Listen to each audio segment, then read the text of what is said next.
Yeah. Yo, it's CANDIDT, huh? Tell me what this here to talk about. He been alive and direct, so you know about it. And if you put him in the box, he gon' blow apart it. He asked the who, when, what's, and the whereabouts. Candid Talk TV. Let me hear you say Candid Talk TV, huh? Cause this Candid Talk TV. Let me hear you say that Candid Talk TV. Hello everyone, Jamie Isaacs here, host of Candid Talk TV.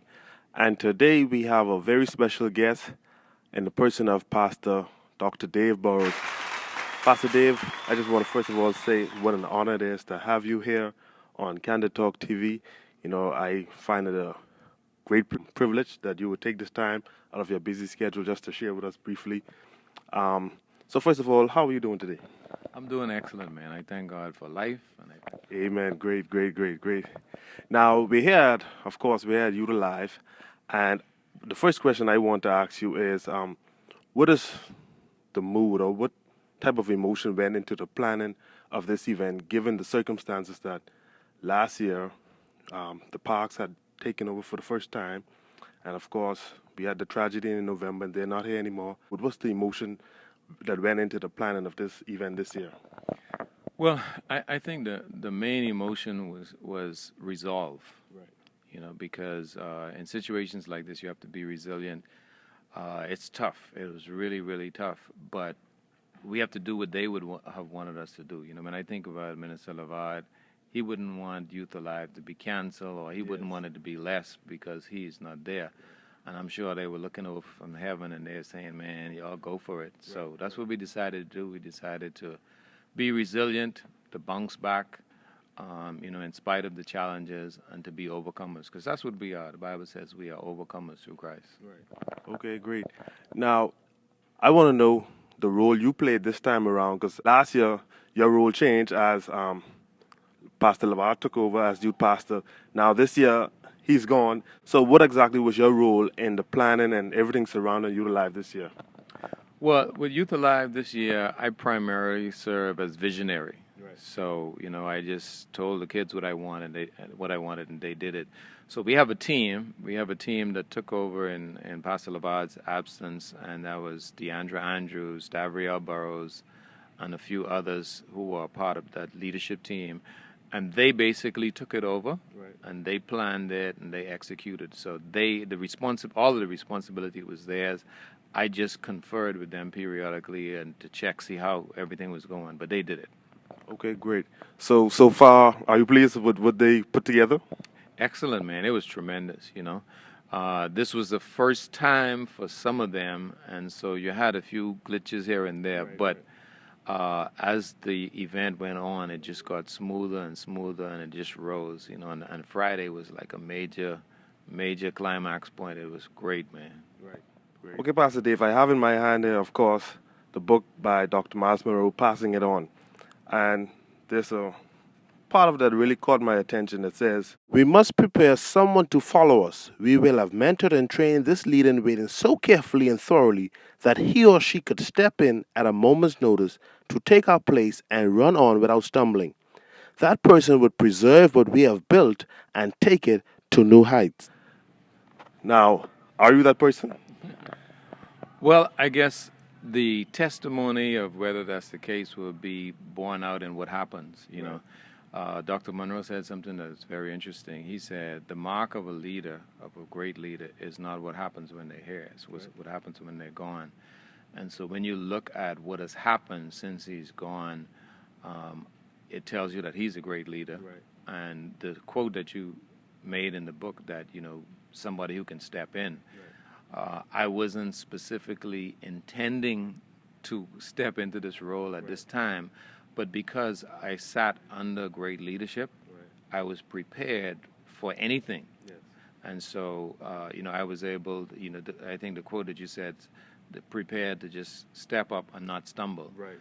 And so, I didn't really have to stumble because I already knew where we were going. Right. Dr. Monroe laid out the vision very clearly. I've been around him for a long time. I've been around the ministry for a long time.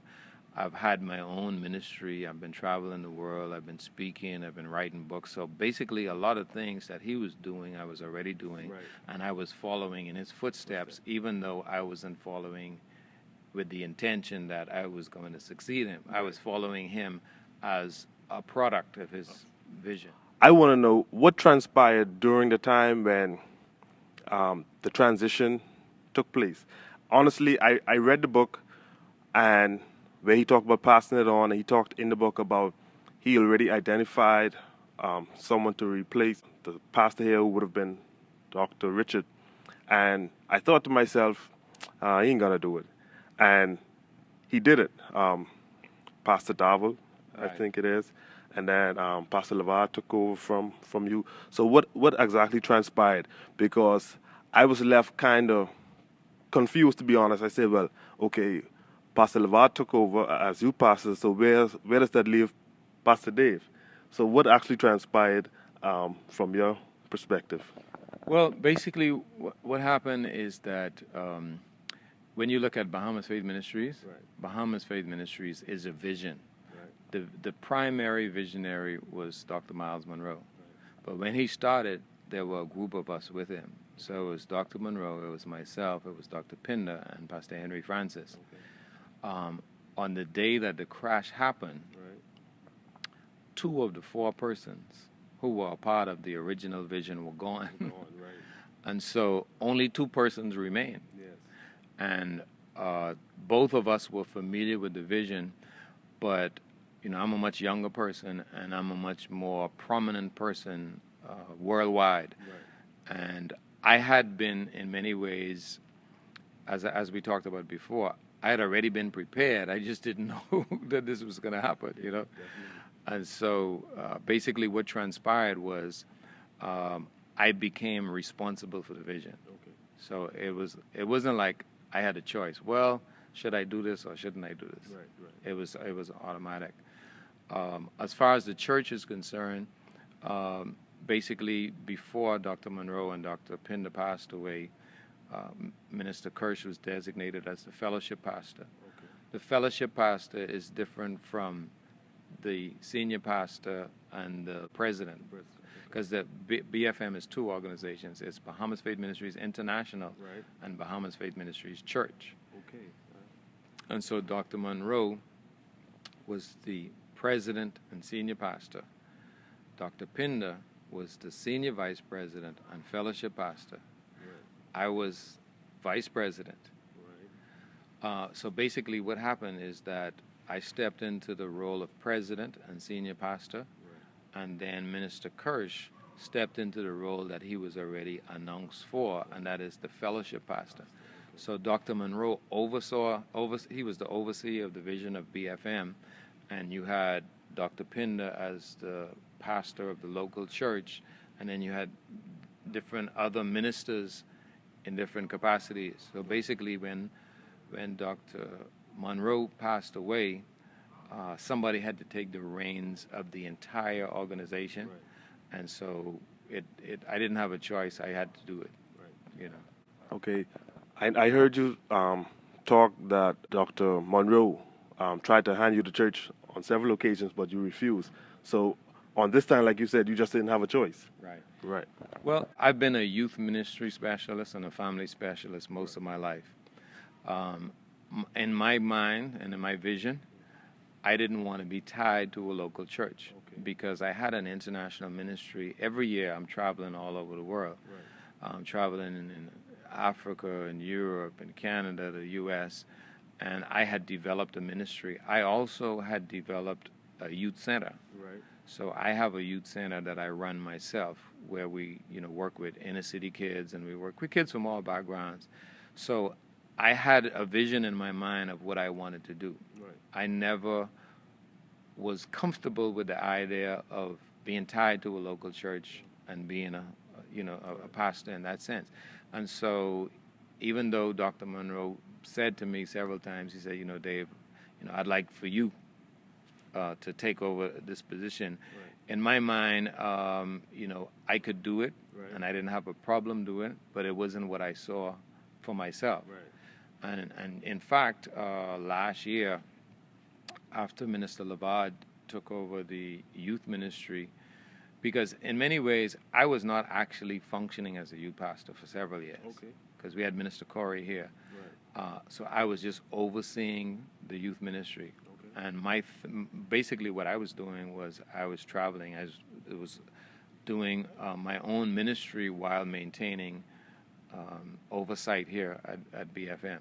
So last year, Dr. Monroe and we had a talk, and he said to me, well, if you're not going to, consider taking over the church and so on, and then you are planning to expand your international ministry, right. He said, let me launch you officially. Okay. And so we had a meeting, and he said, okay, here's what I want you to do, and we're going to make this announcement. And he gave me two choices. He said we can make the announcement in November, or we can make it in August of 2015. Right. So he said, which one do you want to do? So I said, okay, we'll do it in November. Right. And we agreed to do it in November. But then when he came back, or just before he went to South Africa, he said to me, he said, hold on. He said, let's postpone it because I think I still need you in the church. Yeah. But he didn't tell me exactly what he needed me for. Okay. So I said to him, well, what you need me for? Mm-hmm. I said, you got Dr. Pinder here, you got Pastor Kirsch, there are different things that I can do, but, I'm ready to move. Right. But he said to me, he said, I feel like I need you right now. And he said, here's what I want you to do. I want you to write out for me how we can use your gift in the church Right. for this season, at least until August of 2015. Right. So I wrote it out, and I sent it to him, and he said, okay, I saw it. We'll talk about it when he comes back. Right. And so he came back, and we never got to talk. Wow. Yeah, so that's just the way it went, Right. Yeah. Okay. Now, I feel your passion for youth ministry, and hearing you say that you had already had your plans established. So now that this all happened, and you're now the senior pastor and president, how does this new role affect your plans of what you wanted to do earlier? Well, I've had to scale back some of the things I'm doing, and what I've also had to do is to continue with what the vision is that I had, Right. but give priority to what's happening here and now. Right. And then I also feel like my responsibility now is to do what the book says, to pass it on. Right. So my job now is to prepare successors here in the ministry so that they can take over. For the time being, I've reduced my travel schedule, Right. so I'm still traveling, but not as much. Right. And I'm continuing with the other personal ministry things that I have, but I'm giving priority to the vision of Bahamas Faith Ministries and to the church here. So my role right now is to give the ministry here priority, and that's what I'm doing. So I'm functioning as senior pastor. I'm functioning as the person who succeeded the visionary. Right. So I'm helping to carry on the vision and to make sure that the plans that were set in place years ago happen. But at the same time, I'm also preparing the next generation. Okay, great. That was going to be my final question, in fact, of exactly how much of a priority is it for you to pass it on, and have you already begun to identify persons from the next generation that could potentially be passed on to? Yeah, we've already identified persons, and I'm getting ready to start a group within the next few months. It's called the Young Lions. Right. And so I want to develop some young lions who could go in the jungle and Right. take care of business. Okay. So that's my goal, and that's what I'm working on right now. Okay, great. I hope to be one of those young lions. It was an honor having you on Candid Talk TV for the first time, and we hope to have you back soon. And we hope to have you visit Eleuthera soon too. Sure, man. I'd love to. That's my father's birthplace. So I know about Eleuthera, Governor's Harbor. Yes, sir. Okay, thanks again. Thank you. Yes, sir. All right. Candace Talk TV. Let me hear you say Candace Talk TV. Cause this Candace Talk TV. Let me hear you say that Candace Talk TV. Let me hear you say Candace Talk TV. Cause this Candace Talk TV. Let me hear you say that Candace Talk TV. Let me hear you say Candace Talk TV. Cause this Candace Talk TV. Let me hear you say that Candace Talk TV. Let's get it, Jay. Lock.